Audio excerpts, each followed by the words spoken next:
Again, Big U, his son Baby Huey, or Big Huey, right? He was assassinated last night on Halloween out there in LA. The streets of Los Angeles erupted in shock after Big U's son, Jabari, Baby Wee Henley, was brutally assassinated on Halloween night. But what happened next took things to a whole new level. Nipsey's affiliates wasted no time mocking Big U's loss, setting the stage for an explosive showdown. Apparently, the drama runs much deeper than it seems. On a night that should have been filled with kids trick-or-treating and neighborhood block parties winding down, South Central LA was hit with news that sent shockwaves through every hood from Crenshaw to Compton, shaking the entire hip-hop community. This wasn't just another street casualty, it was a tragedy that exposed years of buried beef, unresolved pain, and old street politics that have been simmering since 2019. The death of Jabari, Baby Wee Henley wasn't random. It became ground zero for one of the most toxic digital pylons the culture has ever seen, where social media and the streets collided without mercy. At around 11:11 p.m. Pacific Daylight Time on Halloween night, October 31, 2025, LAPD's 77th Street Division got a call about shots fired near South Figueroa and West 69th Street. What happened there would become one of the year's most talked about shootings. The Vermont Slauson area has always been a hotspot, blocks heavy with history, tension, and long-standing rivalries. The shooting took place near a small smoke shop called Fig and 69 Smoke Spot, surrounded by liquor stores, body shops, and empty lots right in the heart of Roland, 60s neighborhood Crip territory. Word is, the shop itself wasn't gang-affiliated just in the zone. Witnesses say a dark-colored sedan, maybe a Toyota Camry or Honda Accord, pulled up to the curb. Jabari, standing 6 feet 1 inch and around 210 pounds, walked up and started talking to someone inside through the passenger window. Within seconds, the calm shattered. The block erupted with the sound of rapid gunfire, that unmistakable pop-pop-pop that sends everyone ducking for cover. It was fast, precise, and personal, the kind of hit that leaves no doubt this was more than random violence. I want to talk about, Big U. His son was assassinated last night out there in LA. Absolutely nasty work, man. Again, Big U, his son Baby Huey, or Big Huey, right? He was assassinated last night on Halloween out there in LA. Now, the details of the incident are chilling. The shooters unleashed at least 7 rounds, which investigators later confirmed came from a semi-automatic weapon. The shell casings they recovered suggested either a 9mm or .40 caliber firearm. Jabari was struck 4 times, 2 bullets hit his torso, 1 caught him in the upper chest, another tore through his stomach, and additional shots hit his left arm and thigh. He dropped right there on the pavement near the shop entrance, clutching his side as the sedan sped off northbound on Figueroa, made a sharp right onto 68th Street, and vanished into the Los Angeles night like smoke. Paramedics and firefighters arrived fast, but sometimes, fast just isn't fast enough.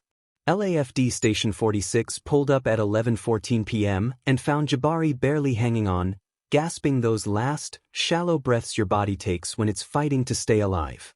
He'd already lost too much blood.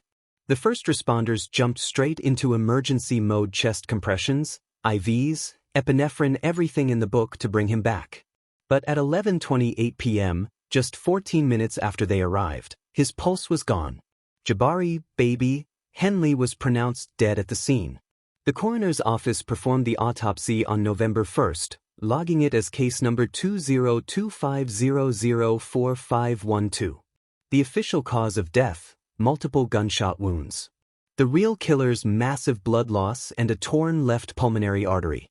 Toxicology came back clean, no drugs, no alcohol, nothing that could have had him moving reckless. The final ruling, homicide, plain and simple. But who really was Jabari Baby Henley? To understand the weight of his death, you've got to understand the man behind the name. Born March 15, 1991, in Inglewood, that's LA County. For those who don't know, Jabari wasn't chasing fame like his father, Eugene Big U Henley. He kept a low profile, stayed in his own lane, but still had a deep love for the culture. Under the name Baby Wee, He dropped a few tracks, including a 2019 joint titled Hood featuring Hood Rich Pablo One with Kenny Beats on production. The song pulled in around 150,000 streams on Spotify Real Music about surviving the trenches and staying loyal to your family. And now, knowing how his story ended, those lyrics hit even harder. But rap was just a side hustle for Jabari. Friends who knew him said he was working as a warehouse supervisor at a logistics company in Compton, providing for his 10-year-old daughter and steering clear of street politics. He made it clear he wasn't trying to follow the same path that once defined his family. It is what it is as far as this is how the streets go, but Baby Huey, I ain't gonna hold you. Solid dude. Like, as young as he was, if you actually met him, he actually seemed way older. Kel was solid, like straight, solid dude. Now some of y'all be, well, he was in the street. He didn't operate like that. He wasn't operating out here like no goofy. Let me just flat out put that out there. Jabari left behind 3 siblings who were all doing their thing.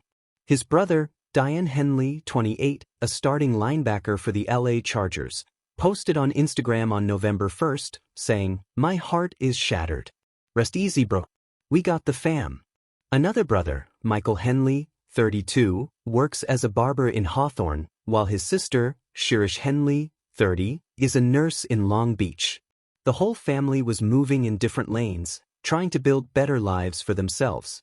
But here's where things get even more heartbreaking, where Jabari's father was when he got the news. Eugene Big U Henley, 58, found out his son had been murdered while he was locked up at the Metropolitan Detention Center in downtown LA, where he's been held without bail since March 2025 after the feds hit him with 43 counts under RICO. The indictment was heavy. The U.S. Attorney's Office for the Central District of California accused Big U of running a mafia-style criminal enterprise tied to the Rollin' 60s Crips, alleging extortion, human trafficking, bank fraud, and even ordering a hit on a rapper in Vegas. The way Big U received the news about his son shows just how cold the prison system can be. Around 1:30 a.m. on November 1st, his co-defendant, Loose Cannon, a music executive also caught up in the same RICO case, got word through a contraband cell phone from someone on the outside. He had to break the news to Big U during lights out in a whispered conversation. Cannon later spoke with TMZ and Hot New Hip Hop, describing how Big U reacted.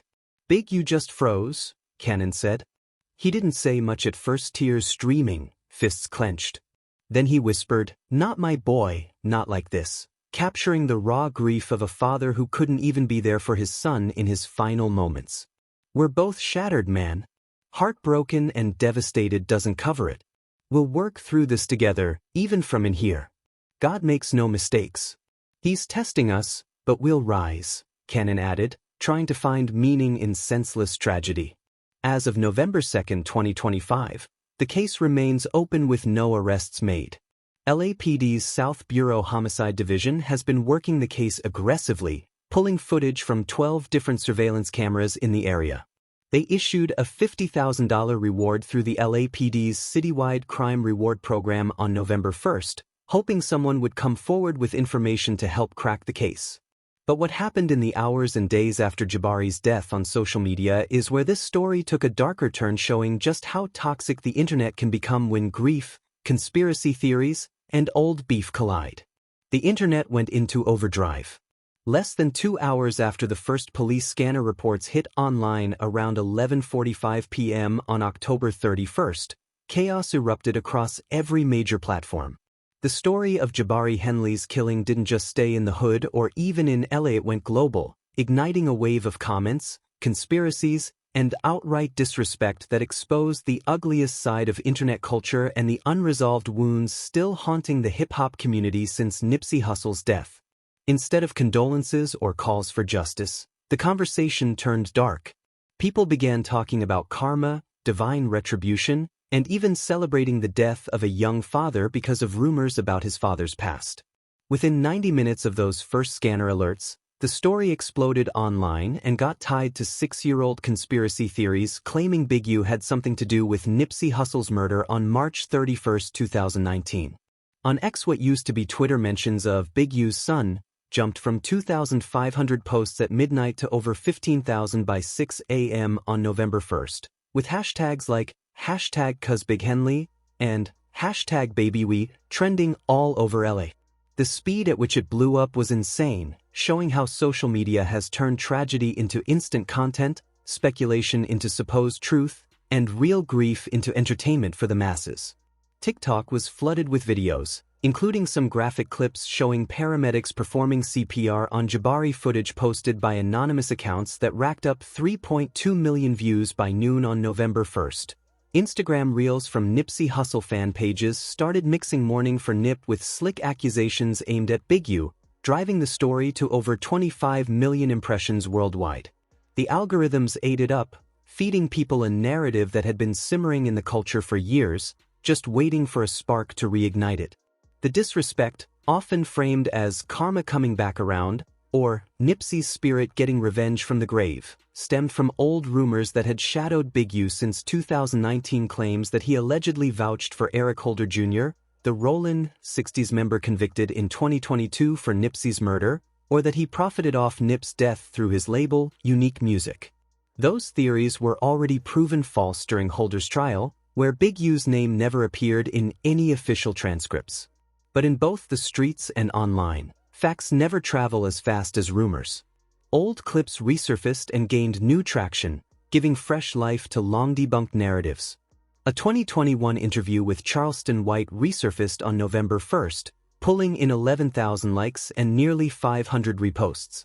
In that clip, Charleston made wild claims about what really went down with Nipsey's death and Big U's alleged involvement, rekindling controversy and pouring gasoline on a fire that had already been burning for years. They killed Nip too. Let's not forget, homie. They killed Nipsey Hussle. Eric Holder was not a lone actor in that. If you go back and follow the details, Nip and Big U got into it. Big U hit Nip Daddy across the head with a bat. His brother had to come out and shoot the gun. Hey, y'all get out. Say, Nip, come on, we finna come beat you. Because I don't want to pay that $20,000. Loose Cannon's old podcast rant from early 2025 recorded before he caught his RICO case resurfaced and started making rounds again, pulling in over 6,000 likes. In that clip, Cannon claimed that Big U had signed Nipsey to a shady deal and then let the snake circle. The irony wasn't lost on anyone. The same man who later had to break the news to Big U about his son's murder was now being reminded of his own words. Brick Baby later called out just how ridiculous Cannon's whole narrative was during a sit-down interview, pointing out the contradictions and questioning why people kept feeding into old, baseless drama.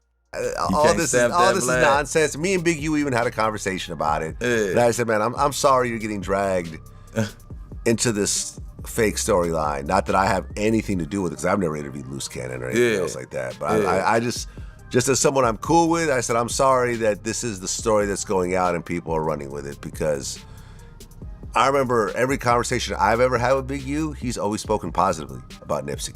Every time. Our interview, nothing negative about Nipsey. Personal conversations, nothing negative about Nipsey, ever. Whack 100's Instagram Live from March 2025, where he described an alleged physical altercation between Big U and Nipsey back in 2017, supposedly leading to Black Sam's arrest, went viral again, generating over 50,000 engagements. None of this was new. It was old dirt being dug up, recycled accusations given a second life, because social media thrives on conflict and controversy. The way people moved online in those first few hours after the shooting painted a grim picture of how quickly grief can turn toxic. At 12:07 a.m. on November 1st, someone posted a video from the crime scene with the caption, "Retaliation for Big U's alleged Nipsey setup. Street war never ends." That clip got 19 likes and 5 reposts. By 1:46 a.m., another user uploaded the CPR footage with a somber caption, comments full of Nipsey's spirit and sins of the father. "We've lost compassion, death as entertainment." That one drew 95 likes. But by 6:47 a.m., the tone shifted hard. A post reading, "I let Big U walk after killing your legend Nipsey. Trash City," pulled in 2,400 likes. By 12:57 p.m., someone dropped a YouTube link titled "Proof Big U Killed Nipsey and Son's Best Friend," which racked up 417 views within hours. When you break down the numbers, the the scale of the digital mob becomes clear. Out of 8,000 posts analyzed between November 1st and 2nd, 62% invoked Nipsey's name through hashtags like #NipseyKarma, appearing over 4,000 times, while only 28% were neutral condolences. Just 10% condemned the mockery. The platforms eventually stepped in. X suspended 15 accounts for doxing, TikTok demonetized over 200 videos for graphic content, and Instagram flagged 50 reels under hate speech violations. But what this whole digital circus revealed was deeper: how much we, as a culture, have lost touch with compassion, justice, and the real meaning of karma. The narrative people were pushing had zero evidence linking Jabari's death to anything that happened in 2019. It was pure emotion, a community still bleeding from Nipsey Hussle's loss, projecting that pain onto a man they'd already decided was the villain. To them, Jabari's murder became some kind of twisted cosmic payback. Yet, not everyone bought into that energy. People close to Nipsey's estate tried to distance themselves from the toxicity. Black Sam, posting through Marathon Records Instagram on November 1st, wrote, "Pain multiplies pain. Honor Nip with peace, not this." Several voices in hip-hop also spoke out against the lack of empathy and basic humanity being shown. Those who personally knew Big U stepped up to defend him, calling out the baseless accusations being weaponized against a grieving father trapped behind bars. Like they had whatever differences they had when Nip was alive, and they got over that shit. I've been around for a minute, so I don't feel like that even carried on to, you know what I mean? Like, that's a crazy, just imagine you raising this young dude, y'all fall out about some business. The reality people keep ignoring is simple. Eric Holder Jr., the man actually convicted of killing Nipsey Hussle, was sentenced to 60 years to life in 2022. And throughout that entire trial, Big U's name never came up. Not in call logs, not in witness statements, not in cross-examinations, and not once in the official court transcripts.